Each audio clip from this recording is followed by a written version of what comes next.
Eu cheguei agora, não cheguei a acompanhar no início, não. Ah, não tinha acompanhado, não. Esse texto aqui, ó. Explica para mim esse texto aí, então. Pode ler para a gente?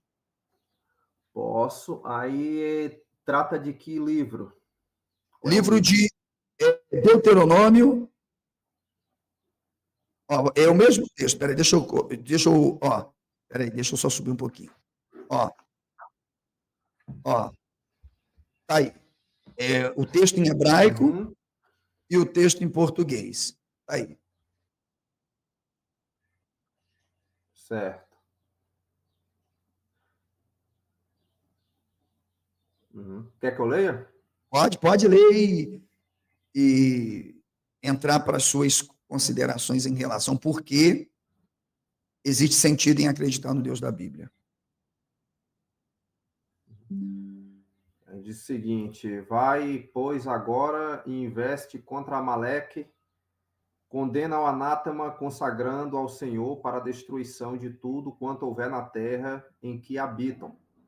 Não tenhas piedade dele, de seu povo, mata homens, mulheres, crianças e recém-nascidos, bois.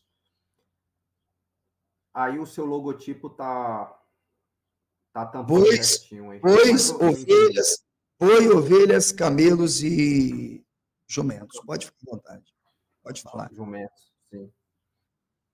Você queria que eu comentasse o quê a respeito desse texto aí? Não, primeiro Tipo, partindo, que. primeiro partindo de que não há moralidade no Deus bíblico. Segundo, bem, a partir da minha crítica, não há moralidade no Deus bíblico. Existe uma tradição que fala em nome de um Deus, isso é fato, que postula a ideia de um Deus. E o que se tem é um Deus que, de alguma forma, vou tirar essa mensagem aí da tela. Pronto. E o que existe é a ideia de um Deus que, para justificar a conquista de uma terra que nunca foi de Israel, institucionaliza o genocídio. A partir daí, ou entre outros pontos que você quiser colocar, qual é o sentido de se acreditar no Deus bíblico? Aliás, no Deus dos judeus, melhor dizendo. Porque o Deus bíblico é o Deus dos judeus. Eu quero até deixar claro que não é o teu Deus, não, tá? É o Deus dos judeus. A menos que você consiga provar para mim que é o teu Deus e não o Deus dos judeus.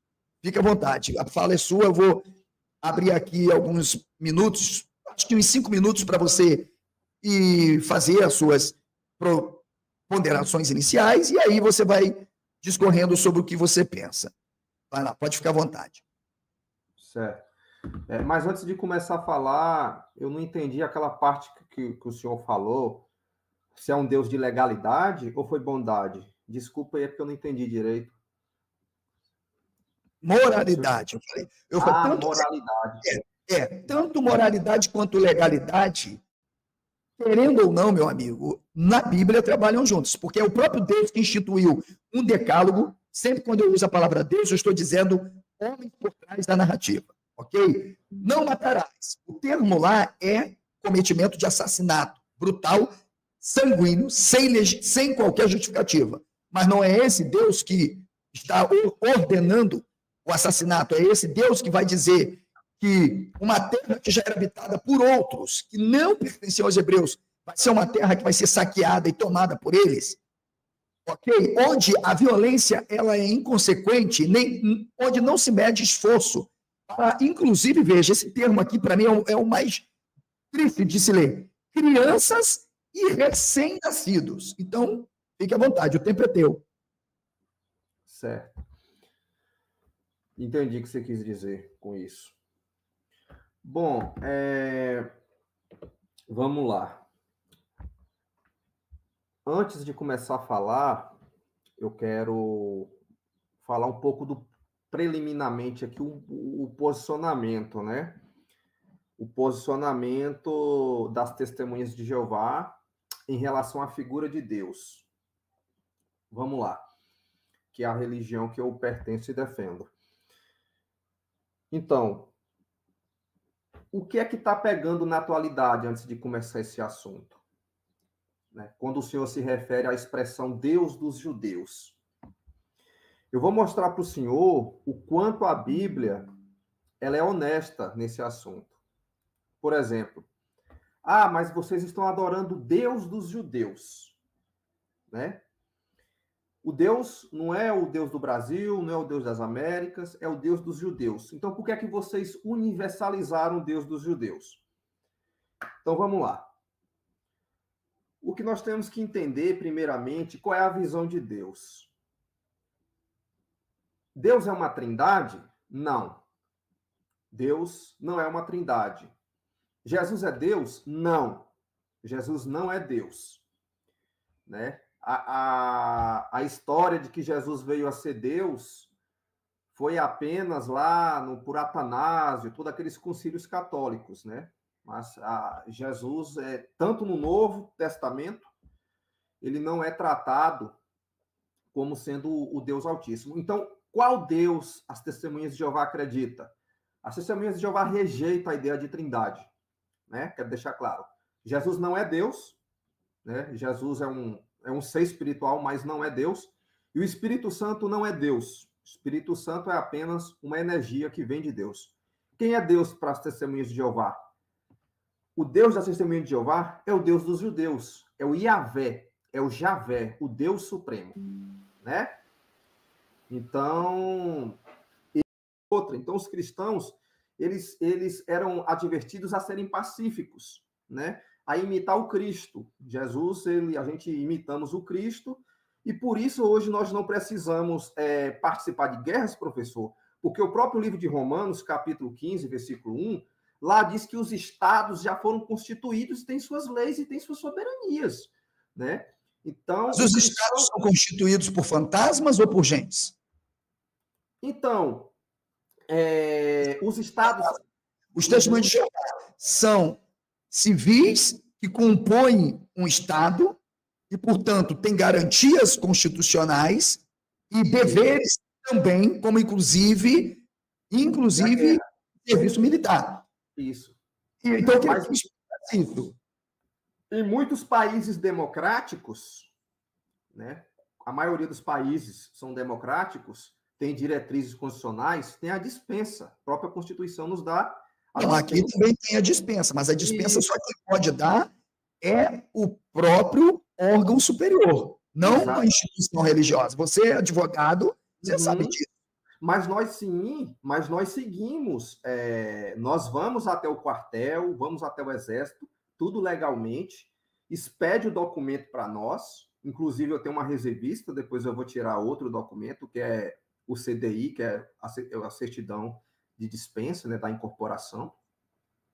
Nós seguimos as leis, nós somos advertidos lá no livro de Romanos, né, a seguir as leis. Então, Maurício, mas se você pegar um estado que o serviço é obrigatório, bom, as Testemunhas de Jeová elas vão, mas elas se recusam a pegarem arma para matar o seu irmão. Né? Maurício falou, ele falou que as guerras, né? Foi que ele falou? Deixa eu ver. Ele disse que não existe relato de guerra sem derramamento de sangue.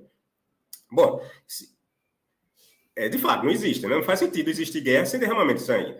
Mas a Bíblia, em suas maluquices, lá no livro de Apocalipse, aparece uma guerra em que não há derramamento de sangue. Lá no capítulo 12, diz que existia uma guerra lá no céu entre forças de Miguel e força lá do Satanás. Diz que houve uma guerra terrível, mas não morreu ninguém. Pelo menos o texto fala que não morreu ninguém. Certo? Mas porque então, são espíritos, não são humanos. Só para dizer para você que existe sim um relato de uma guerra que não morreu ninguém, certo? Sim, mas a guerra foi...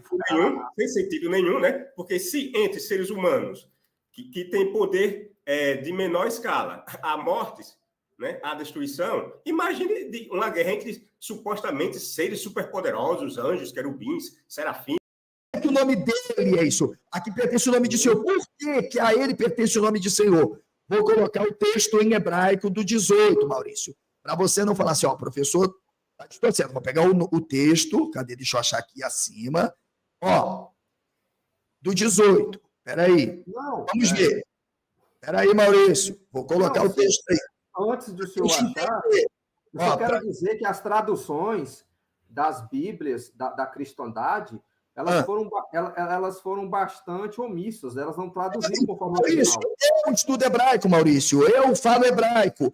Eu sou especialista em hebraico. Então você vai ter que dizer que eu sou tendencioso. O texto em hebraico está na tela. Vamos lá, vou colocar o texto em hebraico. No hebraico vai aparecer os sinais vocálicos, o tetagrama. Vamos lá, Maurício. O texto está aí na tela. Ok? Tá Atashim Haradonai Levadeha. Aí, para que saibam que tu, a quem só pertence o nome de Senhor. Agora, olha o final, Maurício. Olha o final. Elion al-Kol Haaretz, és o Altíssimo sobre a terra. O próprio termo Altíssimo consigna que Senhor entre um atributo, um título. Mas quem é esse Jeová? Vamos lá, Maurício. Agora eu vou voltar do versículo 1. Você não pode pegar um texto e separá-lo, Maurício. Não, Maurício. Olha aqui, eu vou colocar o texto agora na tela. O 1. Pronto. Olha aí como que ele aparece, Maurício. Vamos ver. O número 1. Shir Mismor. Salmo ou cântico. Leasaf. De Leasaf. Olha como é que começa. Elohim. Olha aí, ó. Elohim. Está vendo aí, Maurício? O número 1. Oh, Deus! Cadê agora a presença do tetagrama? Não precisa a presença do tetagrama, Maurício. Por quê? Porque o seu Javé, ele é resultado de uma formação de deuses. Elohim é, na verdade, um plural magéstico que consigna a absorção de atributo dos deuses. O Deus do panteão. Só na Bíblia tem isso, meu amigo. Os outros povos mandavam matar e rejeitar riquezas. Me mostra aí. Isso, mas eu queria falar, Maurício, esta foi uma passagem à parte, tem outras que o próprio Deus não só manda pegar riqueza. Eu quero que responda essa parte que rejeitou. Ué? Estou fazendo porque a Bíblia não está tratando de assunto espiritual nenhum, Maurício. O assunto é político, o assunto é social.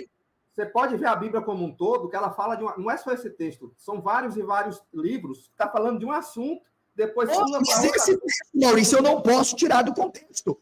Eu tenho que ler o texto dentro do seu contexto. O contexto ali é justamente de justiça social, é política. Também. Eu não estou falando, não é dos anjos, o versículo 11. E também não é de governantes. Eu me equivoquei, também não é de governantes.